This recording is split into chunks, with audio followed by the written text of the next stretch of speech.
కర్నూలు జిల్లా అంటేనే ఫ్యాక్షనిజానికి మారుపేరు. ఈ జిల్లాలో ఏమి జరిగినా సంచలనమే.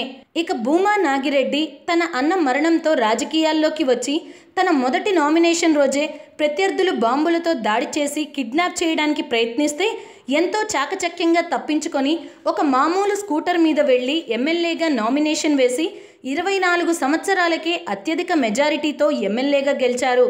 నాటి నుండి నేటి వరకు భూమా ఏం చేసినా ఒక సంచలనమే. ఇక భూమా భార్య శోభా నాగిరెడ్డి ఆకస్మిక మరణంతో ఆయన వారసురాలిగా రాజకీయాల్లోకి వచ్చిన అఖిలప్రియ తదనంతరం తండ్రితో కలిసి టీడీపీలో చేరారు. భూమా మరణం తర్వాత మంత్రివర్గ విస్తరణలో అధినేత చంద్రబాబు ఆమెకు మంత్రి పదవి ఇచ్చారు.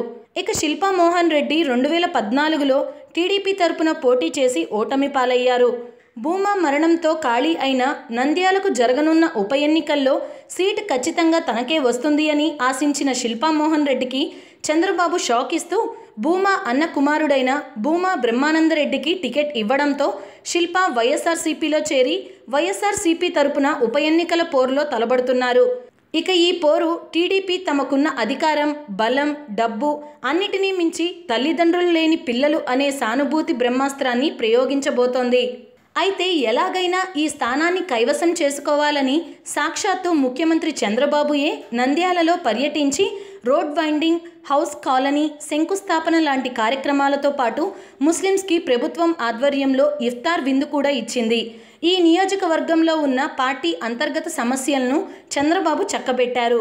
ఇక వైఎస్ఆర్సీపీ అభ్యర్థి శిల్పా మోహన్ రెడ్డి విషయానికి వస్తే భూమా నాగిరెడ్డి పార్టీ మారిన తరువాత నంద్యాలలో వైఎస్ఆర్సీపీ పార్టీ ఇన్ఛార్జ్గా రాజగోపాల్ రెడ్డి అన్నీ తానై పార్టీ కోసం పనిచేస్తున్నారు. ఒకానొక దశలో వైఎస్ఆర్సీపీ నంద్యాల అభ్యర్థి రాజగోపాల్ రెడ్డియే అని ప్రచారం జరిగింది.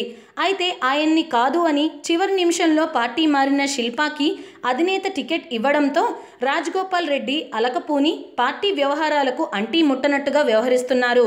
దీంతో వైఎస్ఆర్సీపీలో అంతర్గత కుమ్ములాటలు ఎక్కువయ్యాయి. ఇక్కడ ఒక ఆసక్తికరమైన విషయం ఏంటంటే ప్రస్తుతం టీడీపీ తరపున పోటీలో ఉన్న భూమా బ్రహ్మానందరెడ్డి కర్నూలు జిల్లాలో బలమైన రాజకీయ నాయకుడిగా పేరున్న కట్టసాని రామ్ భూపాల్ రెడ్డి అల్లుడు. దీంతో నంద్యాల ఉప ఎన్నికల పోరు రసవత్తరంగా మారింది.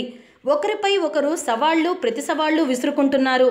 కొత్తగా మంత్రైన అఖిలప్రియ నంద్యాలలో టీడీపీ గెలవకపోతే తను మంత్రి పదవికి రాజీనామా చేస్తాను, అలాగే రాజకీయాల నుండి తప్పుకుంటాను అని సవాల్ విసిరితే వైఎస్ఆర్సీపీ అభ్యర్థి శిల్పా మోహన్ రెడ్డి కూడా ఆ సవాల్ని స్వీకరించి ఇంకో అడుగు ముందుకు వేసి నంద్యాలలో వైఎస్ఆర్సీపీ గెలుపుతోనే టీడీపీ పతనం మొదలవుతుంది అని, తను గెలవకపోతే రాజకీయాల్లోంచి తప్పుకుంటాను అని ప్రతి సవాల్ విసిరారు.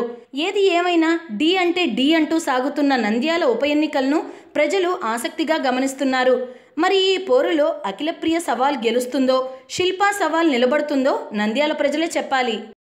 కంపల్సరీగా ఈ ఎలక్షన్ ఓడిపోతే మాత్రం నేను రాజకీయంగా తప్పుకుంటాను. రాజీనామాకు వాళ్ళు నిజంగా సిద్ధంగా ఉంటే ఈరోజు నేను చెప్తున్నా వెరీ క్లియర్, రాజకీయాల నుంచి పూర్తిగా నేను ఎప్పుడు శాశ్వతంగా కూడా తప్పుకోవడానికి రెడీగా ఉన్నాను. ఎందుకంటే వాళ్ళ కార్యకర్తలు భరోసా ఇవ్వడానికి, వాళ్ళకి ధైర్యం ఇవ్వడానికి చెప్పుకుంటున్నారు. వాళ్ళు ఏం చెప్పుకుంటారనేది నాకు అనవసరం. రేపు ప్రజలు వాళ్ళ యొక్క నిర్ణయాన్ని తెలియపరుస్తారు, ఆ రోజు మాట్లాడదాం. హాయ్ ఫ్రెండ్స్, మా టుడే టుమారో యూట్యూబ్ ఛానల్ చూస్తున్నందుకు చాలా థ్యాంక్స్. మరిన్ని లేటెస్ట్ వీడియోస్ కోసం వెంటనే సబ్స్క్రైబ్ చేయండి. అలాగే ఈ బెల్ ని కూడా రింగ్ చేసేయండి. మా నోటిఫికేషన్స్ అన్ని మీ మొబైల్లో వస్తాయి. అలాగే మా వీడియోస్ మీకు నచ్చితే లైక్ చేయండి, షేర్ చేయండి, నచ్చకపోతే కామెంట్ చేయండి.